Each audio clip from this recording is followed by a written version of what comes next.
Hey guys, it's KJ, and welcome back to Startropics, or welcome Startropics from on his long hiatus. I'm very sorry for that. Uh, I've been really busy with the family and trying to enjoy my summer, so it's kind of hard to have a normal life and be on YouTube. So very sorry for that. Um,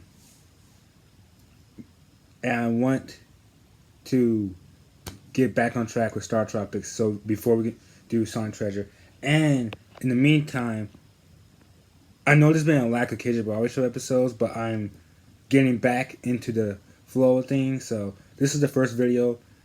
Now, this is the first video that I'm gonna get out to you guys, and I feel like Star Tropics deserves it.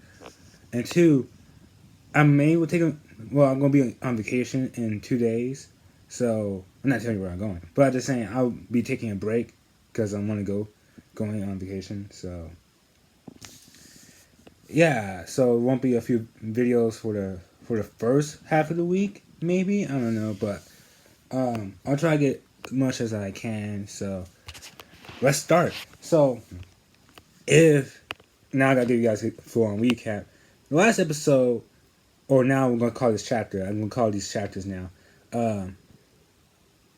Mike defeated Zoda on his spaceship, but a new villain came up, and what's her name? Zawa.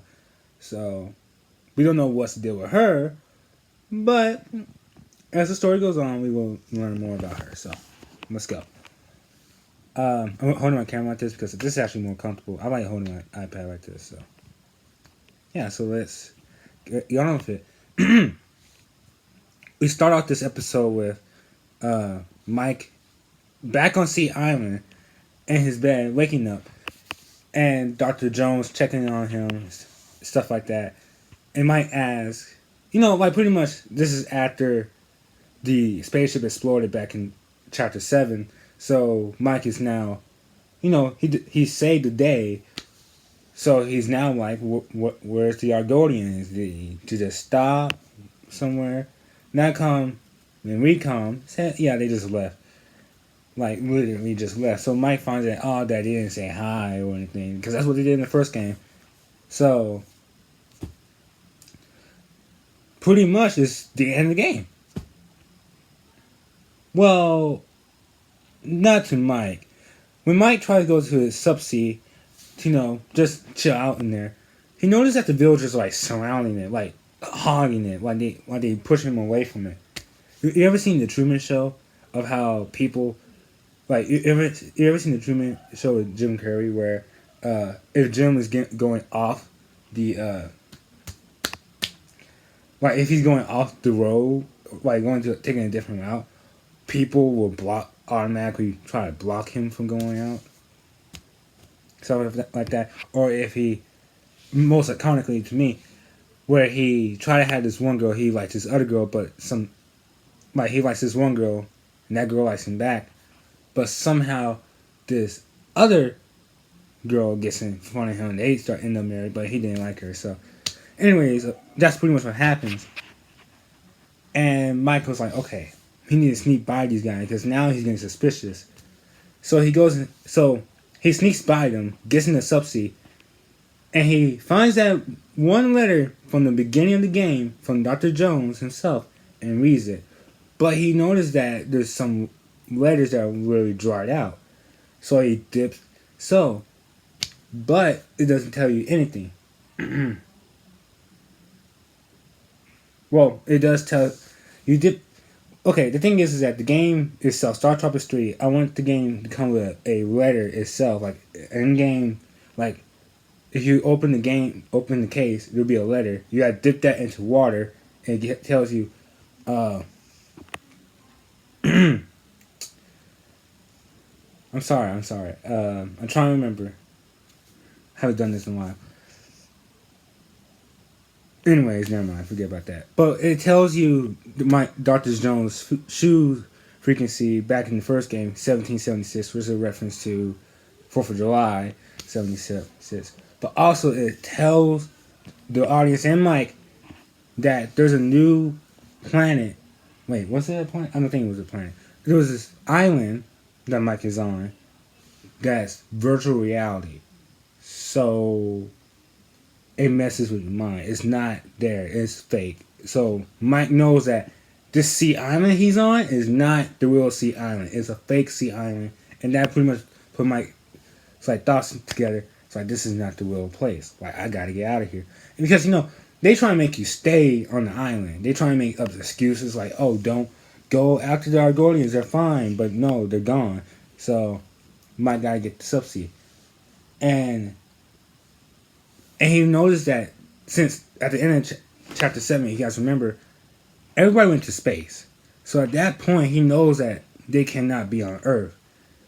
In a way, he assumes they're not on Earth, so he's like, okay, they gotta be in space, man. So Mike has to buy a booster for his subsea that can make it fly. It's a video game, so he automatically gets a booster. It can fly perfectly like it's supposed to fly, but we can call this one the Fly Sea. But he gets it to the subsea, but it's been taken away. Dr. Jones locks it up in their own dungeon. So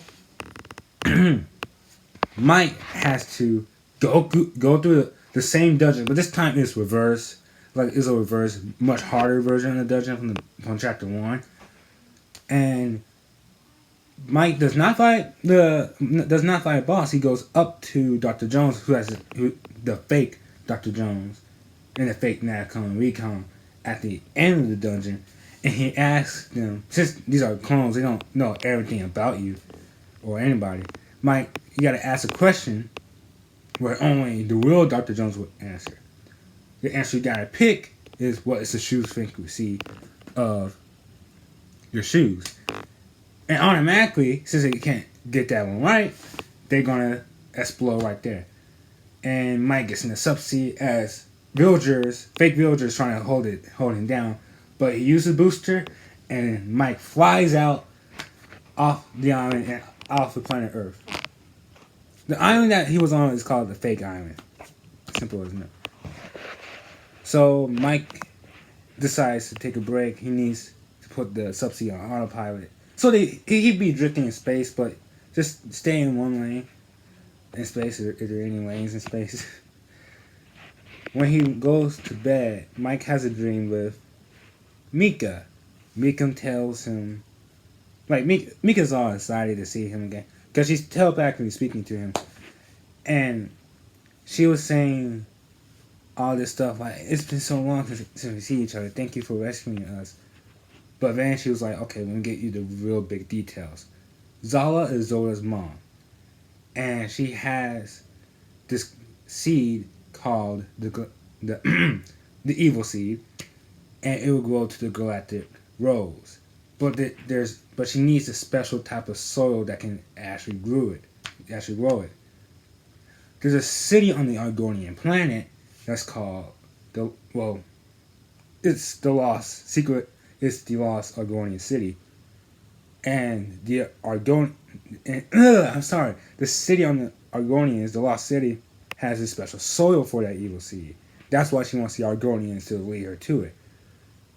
And she doesn't have the Argonians yet. They're like Mika and all the Argonians that we rescued in those 4 cubes are safe on their home planet. They already made it there. Zala does not know what Argonian planet is. But the Argonians don't know where the city is since it's been lost for like centuries. However, but since they know there's a soil in there, they had to burn it. But since they don't know where it's at, they can't burn it. So, it's a good thing that they don't know where it's at, the Argonians, but also Zala and her crew don't know where the city is at. But they ordered the planet. So Mike has to, I know I'm getting rambling on and on. So, however, there used to be a map to the city. Like, Hirokon used to have when he was younger, Mika's father, who was the king of the Argonians, used to have a map for it, but he spread it in 4 pieces because, well, I really forgot, but he just spread it in 4 pieces because, well, shoot, no one ain't going to go get it. So, yeah. Now he really does need that map. So Mika asked Mike can you go get these map pieces? He doesn't know where they at. They don't know where they at, but at least try to hunt for the planet because the map pieces are spread across the whole galaxy. So Mike has to like explore the whole galaxy, get these 4 map pieces, get to the city, and then just burn on the soil before Zala does. That's pretty much the main plan. Before he can say yes, Mika kisses him on the cheek, and Mike just said, okay, yes. Mike is that type of dude who's like, okay, for a girl, I will do you. I will do it. And then that's pretty much the second half, the beginning of the second half of Startropics 3. Thank you guys for watching, and make sure to like and subscribe. And I'll see you next time. Bye.